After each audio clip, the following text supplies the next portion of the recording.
Therapy after total joint replacement is variable for each joint that's replaced. Starting with knee replacement, it requires a lot of therapy, I believe. It is important to have the therapist guide the patient through getting their motion and getting their strength. Physical therapy is very important for recovery after knee replacement surgery. That's really the best way to get swelling control, strength improvement, range of motion, and really therapists do a good job of helping modulate knee pain.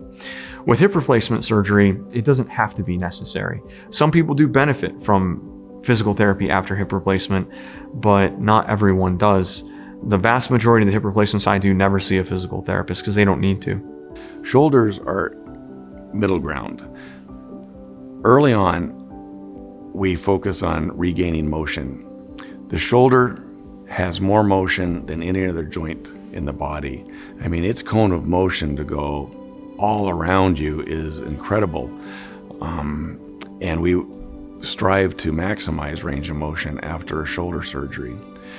We only take one muscle off to get into the shoulder to put in the new bearings components, and then we sew that muscle back on.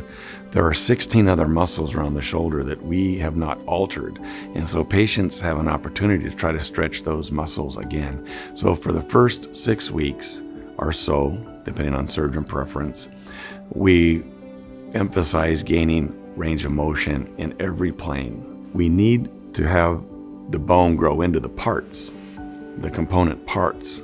So we don't want to be too vigorous with strengthening or reconditioning or pushing or pulling, and we wait until the bone has grown into the parts, generally about 6 weeks, and then we initiate strengthening. Many patients can do the stretches on their own for the first 6 weeks. Some need help with therapy. Usually at 6 weeks, everybody goes to therapy to learn the strengthening exercises. You can certainly these days Google everything and try to do this on your own with exercises, and there's the occasional study suggesting that that's adequate. But I've found that left to their own devices, patients tend to either do too little or too much. They're not doing the right things.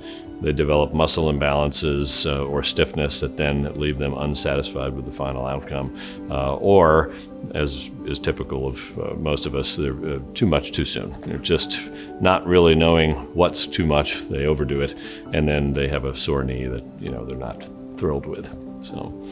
And therapy helps to kind of guide that. It's the best way to have a predictable functional recovery after surgery.